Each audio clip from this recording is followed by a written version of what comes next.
1 year ago, the world was bracing for the fall of Kiev. Well, I've just come from a visit to Kiev, and I can report Kiev stands strong. Kiev stands proud. It stands tall. And most important, it stands free. When Russia invaded, it wasn't just Ukraine being tested. The whole world faced a test for the ages. Europe was being tested. America was being tested. NATO was being tested. All democracies are being tested.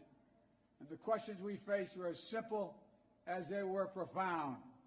Would we respond? Or would we look the other way? Would we be strong? Or would we be weak?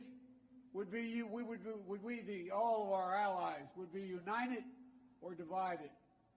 1 year later, we know the answer.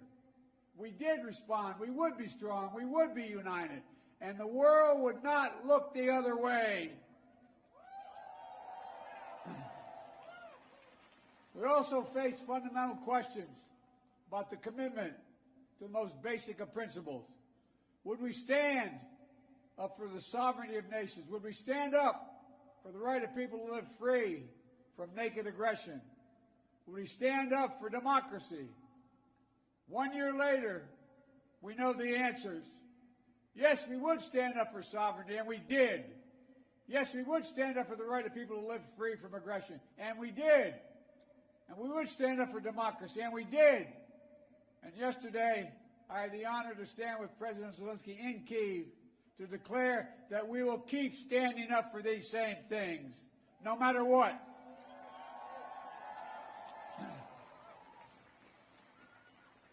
When President Putin ordered his tanks to roll into Ukraine, he thought we would roll over. He was wrong. The Ukrainian people are too brave.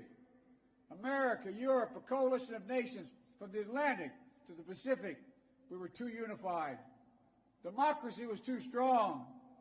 Instead of an easy victory he perceived and predicted, Putin left with burnt-out tanks and Russia's forces in disarray. He thought he'd get the Finlandization of NATO. Instead, he got the NATOization of Finland and Sweden. He thought NATO would fracture and divide. Instead, NATO is more united and more unified than ever before. He thought he could weaponize energy to crack your resolve, Europe's resolve.